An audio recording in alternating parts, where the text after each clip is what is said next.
उधर इजरायल और हमास में जारी जंग के बीच ब्रिटेन के पीएम ऋषि सुनक ने काहिरा में मिस्र के राष्ट्रपति अब्देल फतेह अल सीसी से मुलाकात की और इस मुलाकात के बाद दोनों नेताओं ने कहा कि पिछले कुछ दिनों में इजरायल और गाजा में जानमाल का नुकसान वास्तव में दुखद है। दोनों नेताओं ने युद्ध क्षेत्र में शांति स्थापित करने पर जोर दिया और आतंकवाद को रोकने और नागरिकों की रक्षा के लिए हर संभव प्रयास किए जाने की वकालत की। ब्रिटेन के पीएम ने मिस्र और गाजा के बीच राफा सीमा को जल्द से जल्द फिर से खोलने के मिस्र के प्रयासों का स्वागत किया। उन्होंने कहा कि ब्रिटेन गाजा के नागरिकों की मदद करने में अपनी भूमिका निभाने के लिए प्रतिबद्ध है। दावा किया जा रहा है कि इसी वजह से हूथी विद्रोहियों ने इजरायल के खिलाफ मोर्चा संभाल लिया, लेकिन इजरायल के लिए सिर्फ हूथी विद्रोही बड़ा सिरदर्द नहीं है, बल्कि उसके लिए हूथी से भी बड़ी चुनौती ट्रिपल एच में शामिल लेबनान का चरमपंथी संगठन हिजबुल्लाह है, जो लेबनान से इजरायल के लिए मुसीबत बढ़ा रहा है। हिजबुल्लाह लेबनान में बैठकर इजरायल की सीमा को पिछले कई दिनों से दहला रहा है। वो वहां इजरायल की सीमा वाले इलाकों पर रॉकेट और बमों की बारिश कर रहा है। लेबनान की सीमा से किए गए हमले के कुछ वीडियो सामने आए, जिनमें हिजबुल्लाह के लड़ाके इजरायल की सैन्य चौकियों पर रॉकेट से हमले करते दिखे। वहां से आए एक वीडियो में एक रॉकेट तेजी से इजरायल के सैन्य ठिकानों पर फटता नजर आया। इसी तरह हिजबुल्लाह के लड़ाकों ने इजरायली सेना पर एक के बाद एक कई रॉकेट दागे, जिससे वहां हड़कंप मच गया। हालांकि बाद में इजरायल की सेना ने भी लेबनान की सीमा में मौजूद हिजबुल्लाह के ठिकानों पर आसमान से ताबड़तोड़ बम गिराए, जिसमें उसके कई ठिकाने ध्वस्त हो गए। यही नहीं, इजरायल ने हिजबुल्लाह के 3 लड़ाकों को भी ढेर करने का दावा किया। माना जा रहा है कि आने वाले वक्त में हिजबुल्लाह इजरायल पर पूरी ताकत के साथ हमला करेगा। न्यूज एजेंसी रॉयटर्स के मुताबिक इसीलिए हिजबुल्लाह से निपटने के लिए इजरायल ने वहां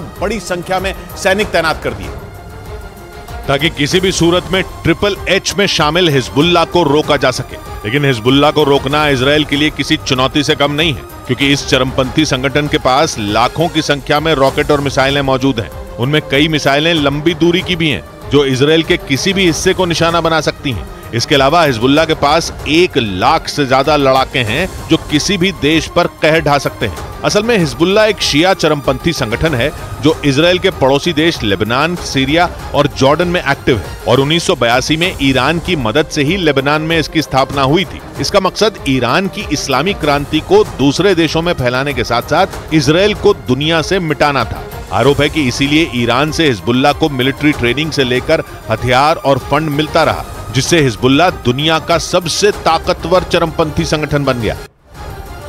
वीडियो में चारों तरफ केवल और केवल प्रदर्शनकारियों की भीड़ नजर आई। पाकिस्तान में मुत्ताहिदा कौमी मूवमेंट पार्टी के समर्थकों ने गाजा पर हो रहे इजरायली हमलों के विरोध में नारेबाजी की। पाकिस्तान के आवाम ने कहा कि कोई भी धर्म इसकी इजाजत नहीं देता और गाजा में आम लोगों पर इजरायल का हमला आपराधिक कृत्य की पराकाष्ठा है। ये युद्ध अपराध है, जिसे पूरी दुनिया को मिलकर रोकना होगा।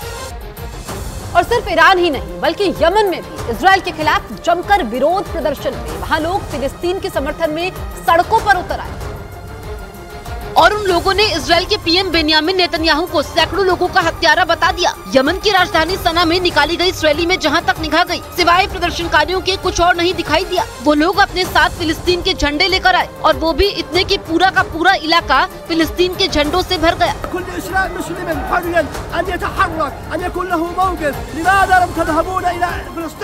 बताया गया कि इस प्रदर्शन के लिए वहां मौजूद हूथी विद्रोहियों को ईरान ने ही हवा दी। मतलब ईरान के आदेश पर ही वहां इतनी बड़ी तादाद में लोगों ने इजरायल के खिलाफ नारेबाजी की। इस बीच उन प्रदर्शनकारियों ने नेतन्याहू को चेतावनी दी कि वो फिलिस्तीन पर कब्जा करने का ख्वाब देखना छोड़ दे, वरना उन्हें इसकी बड़ी कीमत चुकानी पड़ेगी।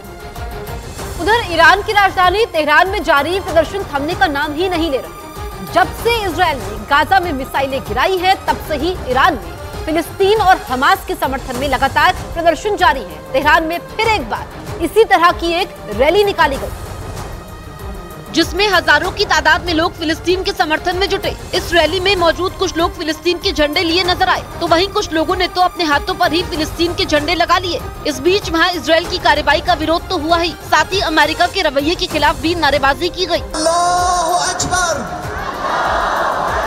इस दौरान वहां मौजूद लोगों ने गाजा में की गई इजरायल की कार्रवाई का जमकर विरोध किया। उन्होंने आरोप लगाया कि इजरायल ने गाजा में हमले पर कई बेगुनाह लोगों की जान ली, जिसके बाद ईरान के supreme leader Ayatollah Ali Khamenei ने ये चेतावनी दी कि इजरायल को उसके इस ऑपरेशन की सजा जरूर मिलेगी।